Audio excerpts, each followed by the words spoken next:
Hey y'all, welcome to Kamira's Kitchen. Today I'm going to take you step by step through a $50 soul food Thanksgiving meal. Y'all, I know times are tight and some people are really trying to save money during the holidays. So I am going to show you some recipes that you can make that are not only budget friendly but are super delicious and will definitely give you that holiday vibe. I know this is a little bit of a longer video, but this isn't simply for inspiration. This is also for people who actually want to cook this dinner. We are going to be making cornbread chicken and dressing, greens with smoked turkey, black-eyed peas, apple tart, cranberry relish, corn pudding. You can serve this with some rice. I'm using chicken as my main meat today because turkey is not yet on sale, but closer to the holidays, stores will practically give away turkeys and hams. Before, and I'm going to prepare my cornbread using these three patches. You can make homemade cornbread or you can just use something like this. This cornbread is not sweet. You can tell by the sugar content that this is not sweet cornbread, which is what you're going to want for cornbread dressing. I'm going to add all three packages to my bowl.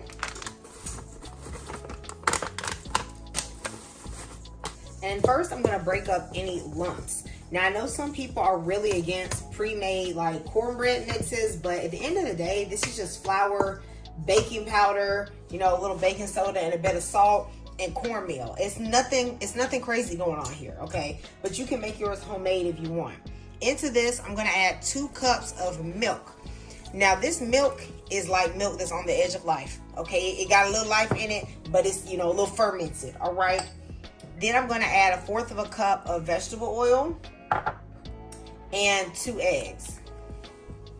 That's it, okay? And then we're gonna mix this together until, most of the lumps are gone. Now, something you're gonna hear a lot of people say is that your cornbread dressing, the taste is dependent on how good the cornbread is. And if the cornbread ain't good, then the cornbread dressing ain't gonna be good. I'm here to tell you, okay, as a messenger of Jesus, that this cornbread tastes nasty, all right, but it's shown up good in the dressing. You just gonna have to try and see. I'm not gonna lead you wrong, all right. Into my cast iron skillet. Some of y'all know this is Sister Mabel, okay, that's her name. I'm gonna add a little bit of vegetable oil. Now, sometimes people do heat up their cast iron skillet for cornbread, but in this case, I'm not even gonna bother, okay? It's not gonna make a huge difference. Now going to add my cornbread mix. There's a couple lumps, doesn't matter, okay? It's all good. This is not a super finicky cornbread recipe. I'm gonna put this in the oven to cook at 400 degrees for about 20 minutes. I'm also going to make my pie crust the night before because this can just be sitting in the fridge and it's one less thing that I have to do on the actual day.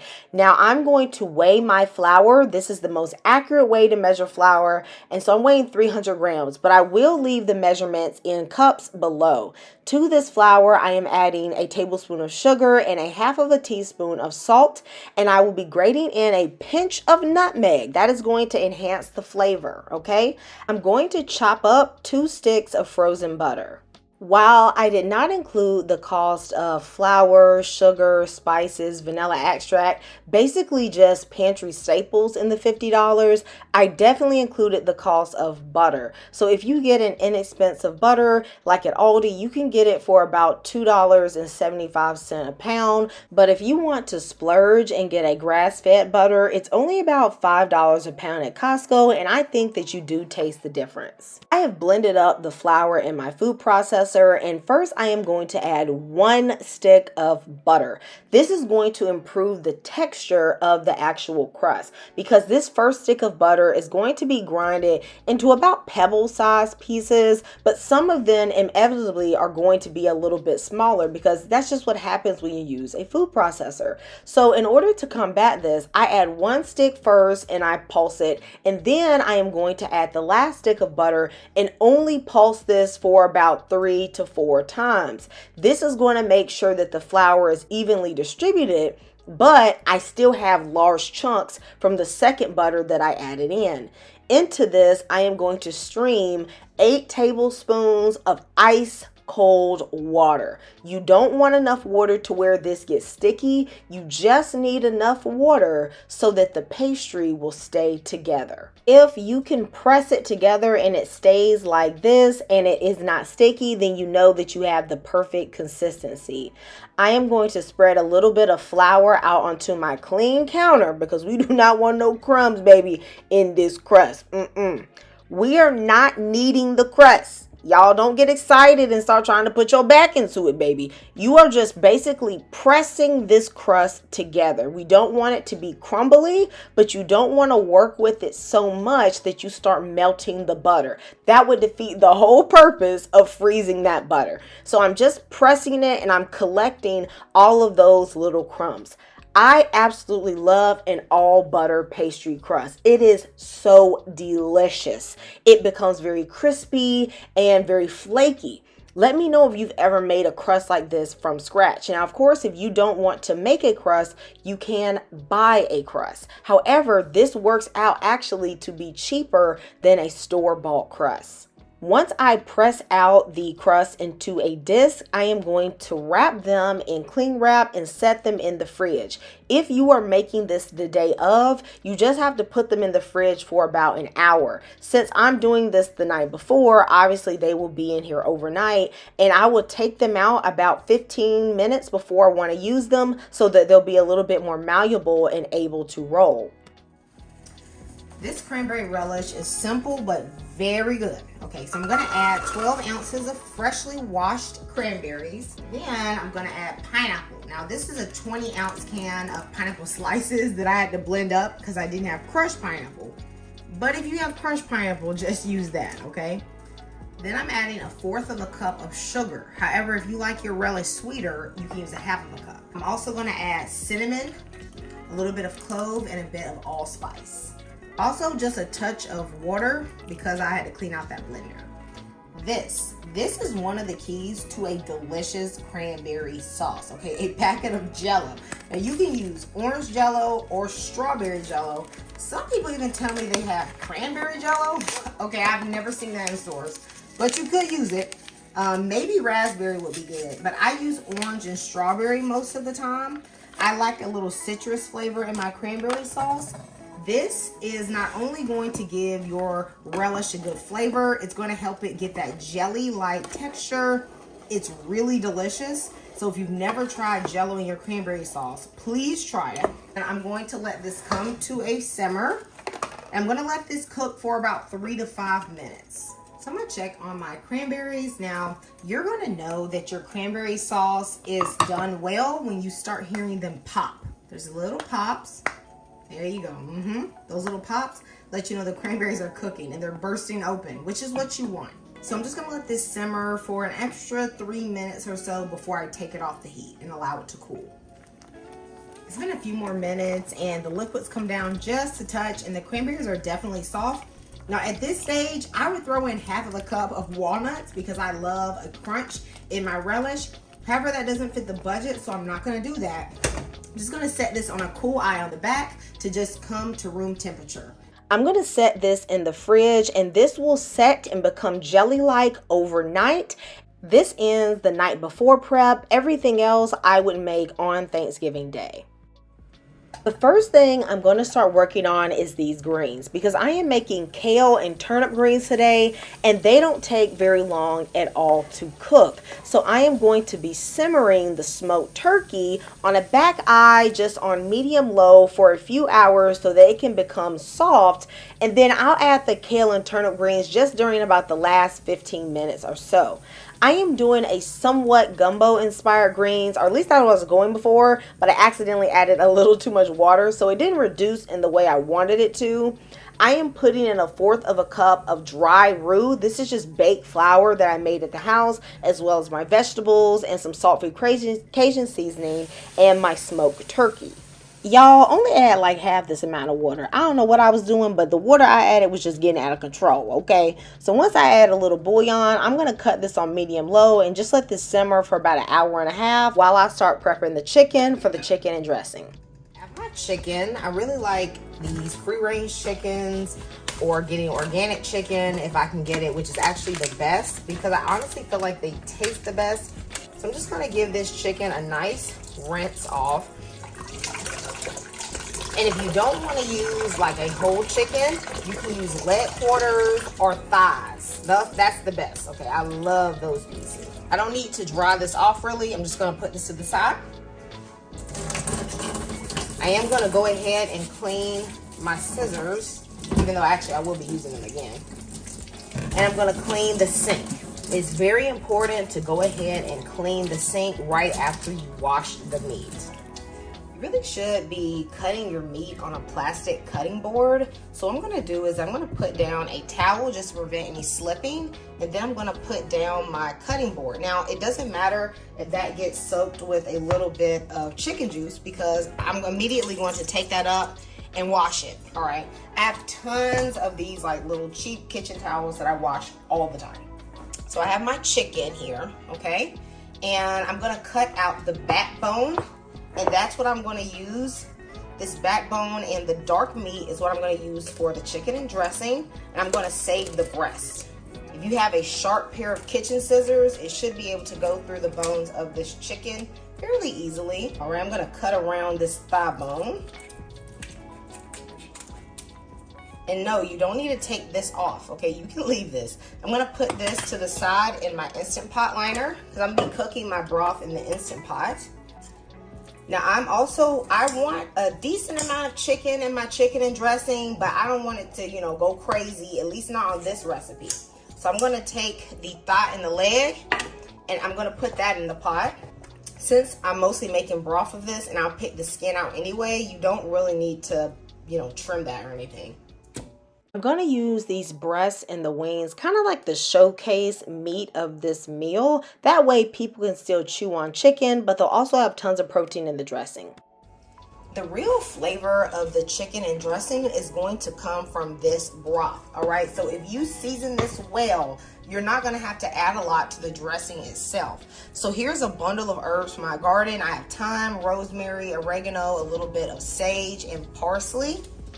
These are just some wilted up celery. When you're making broth, you do not have to use the best vegetables.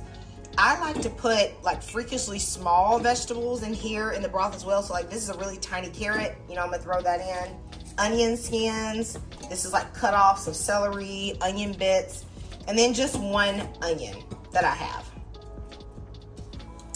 To season it, I'm gonna add 2 bouillon cubes, bay leaves, and peppercorns, as well as a little bit of chicken seasoning. I'm also going to use some Better Than Bouillon paste. This is low sodium. I'm putting in about 3.5 cups of water. Of course, the chicken will produce its own juices as well. I want the flavor to be kind of concentrated, so I'm definitely not filling this up to the max fill line by any means, okay? If you do not have an Instant Pot, then of course you can do this on the stove. You're just gonna have to add more water because some of the water is going to evaporate. And that'll take about an hour and a half or so. But with the Instant Pot, this will be much quicker. Appliances like this save so much time. So if you don't have an Instant Pot, check the link in the description to the one that I like. I'm gonna let this pressure cook for 25 minutes. And then I'll allow it to natural pressure release for at least 30 minutes. Corn pudding is one of the simplest Southern side dishes that you can make. And my grandmother loved making corn pudding. Okay, so this is like an old family recipe here. So I have 2 eggs and I'm gonna beat them. Let me know if you've ever made corn pudding, because whenever I make this, there's always somebody who tells me they've never had corn pudding in their life and never even heard of it. All right, so once I beat those eggs, I'm then going to add 1/4 cup of sugar. You can add a ton more sugar. My grandmother loves sugar, so she added a lot more, but 1/4 cup is good for me. I'm also going to add 1.5 tablespoons of cornstarch. The cornstarch is necessary because you want a little thickness to it. You're kind of making a little custard around the corn. I'm going to go ahead and beat this because I want to make sure there's no lumps in the cornstarch. So this is what you're looking for. Something just like this. Then I'm just gonna add the rest of the ingredients. I have 1/4 teaspoon of cinnamon and 1/4 teaspoon of salt. 1/4 cup of evaporated milk, but you can use half and half or heavy cream. 4 tablespoons of melted unsalted butter. I'm just gonna pour in the vanilla, but it should be about a teaspoon. I always add at least a little bit of nutmeg. However, nutmeg is best when you grate it fresh. Pre-ground nutmeg literally starts to taste like dust very, very quickly. I'm gonna put in about 1/4 of a teaspoon. I'm gonna mix this together. The last thing is the corn. So I'm using 1 can of creamed corn. Take my spatula, get everything out of this, all right? And then 1 can of drained kernel corn. You do not want to add the liquid. It will be way too soupy. And I'm just gonna mix this up. And baby, that's it. Now you can taste this. Okay, I'm not afraid of it tasting a little raw egg. And you can see if it's sweet enough or has enough spices. If you want to add a ton more sugar, okay, give you the sugar foot, I ain't gonna say nothing to you. Okay, it ain't my business. So you do what you want. Just for a holiday, all right? This is an 11 by 7 baking dish, and I'm gonna coat this with butter. Then I'm gonna add my corn pudding.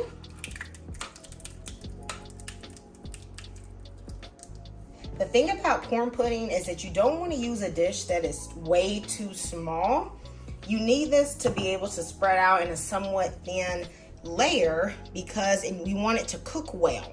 Okay, something that I've noticed is that if I put corn pudding in a dish that's way too deep or like way too small, like if this was an 8 by 8, it might fit, but it doesn't get the right consistency. I'm gonna put this in the oven at 375 degrees for about 25 to 30 minutes until the top is golden brown, but the middle can still be a little jiggly. You could do this the night before because this is good served cold, room temperature, or warm. These are all my greens. I have kale and some turnip greens. You could get collard greens. However, the ones at my store just were not looking good. So I decided to get these instead. And I like this combination because it also cooks a little bit faster. Then I'm gonna add a few drops of this Dr. Bronner's Salad Suds, the best veggie cleaner. I absolutely love it. I love using surfactants to clean my greens because they clean faster to me, because surfactants will literally go onto the surface of the greens and pull off the dirt. And this is just easier to me. Now you can soak yours if you want, or you can wash yours in vinegar and baking soda. I just don't think it's as effective as this method, but use whatever method you like. I'm gonna go in and agitate my greens, and as I, wash them, I'm gonna take out anything that looks bad like this. I'll just pick it and take it out. I'm gonna agitate these really well. This is really gonna dislodge any dirt, bugs, bug eggs. Okay, those are terrible. And look, if you got some gritty greens, folks is gonna talk about you. I'm gonna tell you that right now. Somebody recently told me that they actually knew of a housekeeper who was cleaning greens in the washing machine. Have y'all heard of this craziness? Okay, so I drained out all the water. It was really cloudy. That means a lot of the dirt came off. I'm going to start doing a rinse, and I'm going to just agitate them one more time. But as I rinse them, I'm going to start stripping the kale. I don't want the kale stem. These are kind of tough. Now, if this was my garden kale, I would have picked it a bit younger so the stems wouldn't be so tough. But these are definitely older leaves. I can just tell by the maturity on the stem here. Put whatever leaf you want in between your thumb and your index finger. Squeeze and pull. Just gonna make sure all the suds are gone. I'm gonna keep gathering my greens here. I don't even really care what direction they in. We just gonna put them together. Okay, just bundled just like this. Okay, this probably ain't what they teaching folks in culinary school, but this is home cooking, okay? At this point, my smoked turkey is tender enough for me, so I'm going to just stir this and adjust the seasoning and begin to add all of my greens. So I'm putting in a little bit of white pepper as well as some more chicken bouillon powder, and I'm just salting to my own taste here. I know this looks like a ton of greens, and really this is a good amount of greens. Greens were only about $1 to $1.20 at my local store, so I got a lot of greens in this budget. I got about 3 really big, nice bundles, but of course this is going to cook down. I'm gonna let this simmer for about 30 minutes. This is my cornbread. I've let it cool overnight. As y'all can tell, I nibbled on it. Even though I know the cornbread don't really taste that good, I still nibble on it anyway. It's just a habit. One of the cooks just gotta taste their food a little bit. You know, I just got to, I don't know, just gotta try a little bit. So I'm gonna just crumble this up with my hands. It is completely cool, and I left it out to sit. I'm gonna strain my broth. Whew. All right, y'all see that? This smells really good. I'm gonna pick out the like these little vegetables here. They're super soft. Okay, I'm gonna be mindful to try to keep the chicken meat, which I want, but I tell you something, you can't leave no bone. Okay, baby, you leave a bone up in your dressing, you're gonna have problems. All right. Now I'm just gonna take my tongs and I'm gonna run it through the meat because I want to shred it up a little bit. And if you look below, we have a beautiful, delicious golden broth. There is really nothing quite like the taste of fresh herbs in your cooking. I love to use some fresh sage. Of course, this is dressing, so sage is gonna go perfectly. Now, I don't know how many leaves this is, but it's a good amount of leaves here, okay?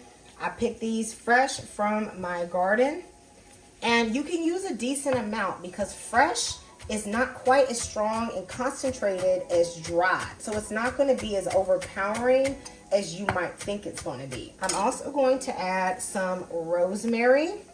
Some people don't like rosemary or thyme in their dressing, but I think it tastes perfect. Like these 3 are the dressing herbs to me. I just love them. So I'm just gonna round these up and give them a nice rough chop. In a skillet over medium heat, I'm gonna add about 1.5 tablespoons of butter and let this melt. Y'all, you got to have a little butter in that dressing. Into my skillet, I'm gonna add some celery, about a stalk of celery, a little bit of peppers. Now, I actually did not grow up putting peppers in my dressing, but somebody suggested I do it, so I'm gonna try it, y'all. I'm also gonna put a chopped up onion and a little bit of garlic. This is about 2 cloves of garlic. You don't want to get crazy with the garlic. I'm gonna add just a pinch of salt to help this wilt down quicker. And I'm gonna allow this to saute for about 4 minutes. My vegetables have cooked down. They got a nice little brown on them, which I love. It's gonna make them taste great. And now I'm going to add my herbs. I'm gonna allow those to cook down for just about a minute. In the heat of the pan, I've turned the heat down to low. I have 2 cans of cream of mushroom soup. You don't have to use cream of mushroom. You can use cream of chicken, cream of celery, cream of onion, cream of chicken and herbs. All of those would taste good. I have found that Aldi actually has the cheapest cream of mushroom soups. They're only $1.25, which is where I got those. Next, I'm going to put in the sauteed vegetables and herbs. I like to mix the sauteed vegetables right into the cream of mushroom soups just so everything will distribute evenly. Next is 2 beaten eggs. I know some people are anti-eggs in dressing, but it's been working for me. Okay, I'm also gonna put in a little bit of pepper. My mama taught me to put eggs in dressing, okay, so I'm gonna do it. I'm gonna do what my mama said, okay? I'm gonna add all of this cornbread that's been crumbled up. I have been making dressing for over a decade because in my family, my mom used to make the dressing, but then she started putting like way too much meat in it. And I was like, Mom, I don't know what's going on here. I just told her I would start making the dressing. So, and some of y'all might think that sounds harsh, but y'all, in my family, we joke a lot. So, you know, we just said, Mom, I don't know what's going on. I remember one year she made some dressing and literally it was like a block because she just put so much meat in it. Like, I don't know what she was doing. A lot of people add too much broth or not enough broth. I'm gonna tell you exactly how much I use. Notice I added the cream of mushroom soups and the eggs and stuff first because those are a wet ingredient as well. And so the broth is the last thing I'm adding on top just to make sure everything is moist enough. Still needs a little bit more to me. So it's about 3/4 of a cup. This texture looks good to me. So this is about 2 3/4 of a cup of broth that I have added. And this is the texture that I've gotten. And this is what I like. I do have some leftover broth, and that's fine. I'm going to save that either for another dressing recipe, where maybe I don't want to add chicken meat, or I'm going to make a gravy out of it. I'm going to add in the chicken. Some people actually don't like to add in the chicken meat, so I guess you really don't have to. I love adding the chicken in here, and since the chicken wasn't cooked to like a mush, it's actually really good tasting. It has a great flavor as well. Now at this point, you need to taste it and adjust any seasoning. I want to add a little more chicken seasoning, and I'm also going to add a little bit more chicken bouillon because I didn't use all the broth, so like all that bouillon flavor isn't in here.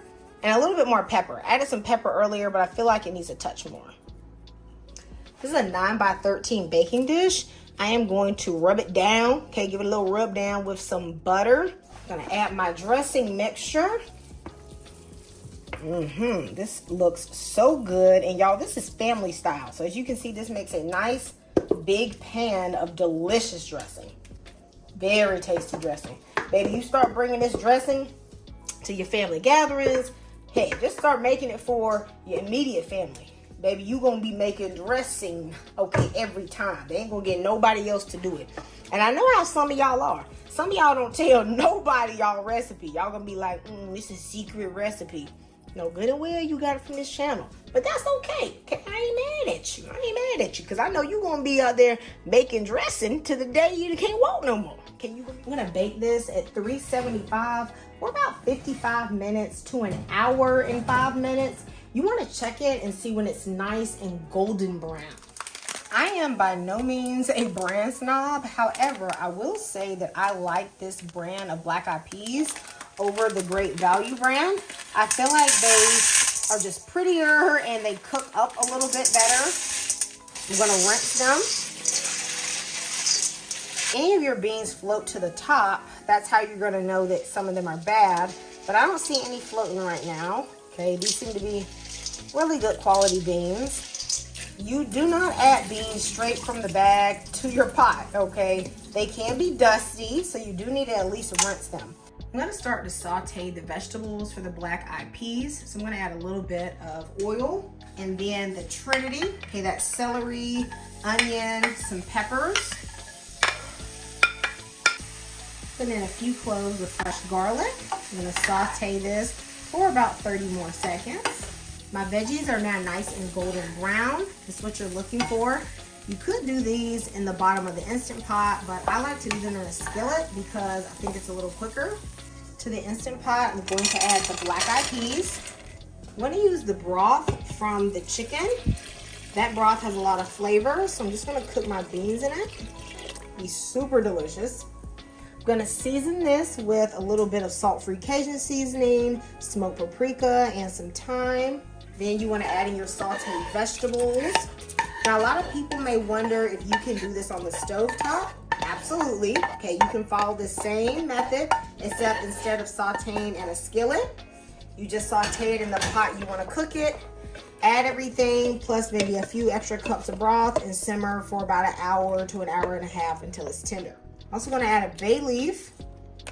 Some of you all are probably wondering why I didn't add like smoked turkey to these black eyed peas. Well, you can, but if I have a lot of other dishes on the plate that have meat, like the dressing or the greens, you know, or the chicken, I just don't want meat in every single side dish, okay? I like some things, you know, to not have a chunk of meat in it. Now, these certainly aren't vegetarian, but you guys know what I mean. I'm gonna pressure cook these for about 15 minutes and then allow them to natural pressure release for about 20 minutes or so. At this point, these greens are tender, and the only thing I'm going to do is adjust the seasoning with a little bit of bouillon. I'm going to pick off that smoked turkey meat, and I'm going to put these on a back eye just on the lowest heat to keep them warm while I prepare everything else. The cornbread dressing is also done, and surely this is a side dish, but it's kind of like one of the main dishes because it's so filling and delicious. And really, I come to Thanksgiving for the sides anyway. But I will prepare those chicken breasts for anyone who feel like they just got to chew on some meat. I'm gonna spray the outside with a little bit of olive oil. That's gonna help it brown up well. But maybe a lot of bit of olive oil. Y'all, I'm not afraid of fat on my food. I think it make it taste good. Especially olive oil is very good for you. I'm gonna season this with a little bit of chicken bouillon. Yes, you don't just gotta make broth with it. You can actually season your food with it. This is some poultry magic. Shake a little of that on there. A bit of lemon pepper. And some Creole seasoning. Okay, I like this one a lot. I feel like it has a good flavor. And as well on the back. And this is all the seasonings I'm going to use. You can just use these to taste. This I'm pretty much using like salt, okay, because it has a good amount of sodium. You don't really have to do a lot because this chicken is going to be very flavorful just from even us keeping that skin on. And of course, there's going to be other things with the meal, like the dressing and the gravy and all of that. So I don't really go too crazy with the seasoning on this chicken. Just do it well. Chicken, as long as it's salted enough, you know, when you have a few other spices, you're going to get a good flavor. And of course, if you have a good quality chicken, that helps too. What you don't want to do is put tons of herbs and things on the outside, like on the skin, because I find they tend to burn. If you want to add fresh herbs, you add them under the skin. I'm going to allow this to sit at room temperature for about 20 minutes to marinate. While you can cook this chicken breast a number of ways, the best and most delicious way is with an air fryer because I just feel like it comes out juicier. I've heard a lot of people complain about my air fryer saying it's dirty. Y'all, this is just polymerized oil. The same thing that happens to like your cast iron skillet when it has oil in it at high temperatures. It's the same thing. I don't know how to clean it off, so if you know how to, okay, let me know. Alrighty. So to continue on, I am going to take the wing tips. I'm going to try to tuck them behind the chicken. And then I'll wash my air fryer handle since my hand is dirty. I'm going to cook this on the poultry setting, okay, which is 380 for initially 20 minutes. It may not be done in that time, but I'm going to check it with the temperature probe so that I know when it's ready. After 20 minutes of cooking, I know that chicken looks brown. It looks like it's done, but it definitely is not. The inside is super raw. So I'm just going to baste the chicken, and you actually don't have to baste if you want super crispy skin. Instead, you can just spray your chicken with oil instead of basting it with the broth. Here you can see that my chicken is definitely not done. Chicken should be at an internal temperature of at least 165 degrees. So I'm going to cover my chicken with foil and literally tuck the foil under the bird because if I don't, the foil is just going to fly away. I'm going to put this back into the air fryer at 380 degrees and I'm going to let it cook until it reaches that internal temperature of at least 165. That took about 25 more minutes for me. Definitely don't let not having an air fryer stop you from cooking this chicken. Let's stick this in the oven at 380 degrees in a cast iron skillet and cook it like that instead. You had better not throw away those chicken juices. We are going to save them to add to the gravy to add a ton of flavor to that gravy. So you just want to drain that off and put that in a bowl. I am going to carve up this chicken similar to the way you might carve a turkey breast.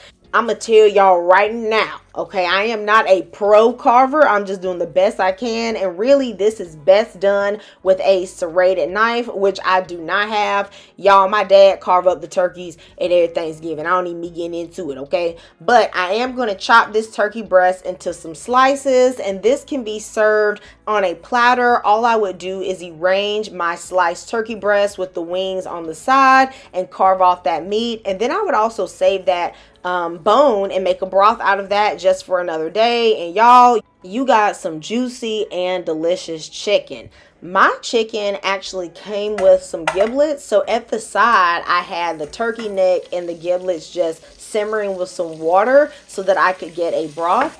And so I'm going to use that broth plus the juice from the chicken to make a simple gravy. I'm going to add some butter and some flour into a pan. I'm going to add the drippings from the chicken. I'm going to let those cook, and then I'm going to put in the broth from the giblets as well as a little bit of cornstarch. I added that because I didn't add enough flour. Y'all, gravy ain't that deep. You know, just add enough until it's thick like you like it, all right? I'm going to season it with a little salt, pepper, as well as some chicken bouillon paste. I consider bouillon paste a pantry staple, something most people just have, at least people I know. Okay, I'm going to let it simmer, and then I'm going to add in a touch of cream. Now that is optional. You could also use a bit of evaporated milk, which would be a more affordable option, or you don't have to use anything at all because really it's a delicious gravy all by itself. No Thanksgiving meal is complete without a dessert. So I am going to be making an apple tart, and really you could make an apple pie instead. However, something I do not vibe with an apple pie is that often the bottom crust is soggy, and that just irritates the heck out of me. I don't do soggy bottom pie. All right, and I know you can par bake and do all this stuff, but the tart is easier to me. And you have enough to actually make 2 tarts, but I'm just going to demonstrate one for you. I got 3 pounds of apples for less than $5, and these are Kanzi apples, but you can use any apple that's going to hold its shape while cooking. That includes Honeycrisp, Golden Delicious, these Kanzi apples I'm using, and a plethora of other apples. Just go with whatever you can get on sale if you're really on a tight budget. To this, I'm going to add some brown sugar, some cinnamon, and some nutmeg. If you are using Granny Smith apples, you will want to put extra sugar than I'm suggesting. These are a bit on the sweeter side, but you know, Granny Smith are pretty tart. I'm also going to add a pinch of salt and some melted butter. I'm going to mix this together, and in order to combat some of the juiciness that's going to come out of the apples, I'm also going to sprinkle on a little bit of cornstarch. Let me know in the comments, what is your absolute favorite dessert on Thanksgiving? I know a lot of people love that sweet potato pie, but baby, I do love me some apple tart with a bit of vanilla ice cream. I have had my crust sitting out for about 15 minutes while I've been prepping the apples, and now it is soft enough for me to be able to mold. However, you don't want to let this crust sit out too long, or else you're not going to get that crispiness you want when you bake it. You want it soft enough so that you can roll it out, but you still want it to be cold when you put it in the oven. You guys get what I'm going with here? It's important that you roll this crust out on a piece of parchment paper with a little bit of flour. It would be way too difficult to try to peel this thin crust off of the counter. I've rolled this out to about 1/8 of an inch thickness, and then I'm going to add a little bit of flour onto the crust. That's going to help keep the crust crisp because it's going to absorb a little bit of that juice. So add that layer, and then just start to arrange your apples any which way you can. I don't add that juice that's collected in the bottom of the bowl, and I also don't toss it out. I just put it in a little saucepan and I simmer it until it gets a little bit of body, and I'll just pour it on the top of my tart. It just tastes like a sweet apple lemony cinnamon syrup. All right, now there will be apples that are left over. All of the apples we cut up won't fit in this one pie crust, but remember we have 2, so you can make another one.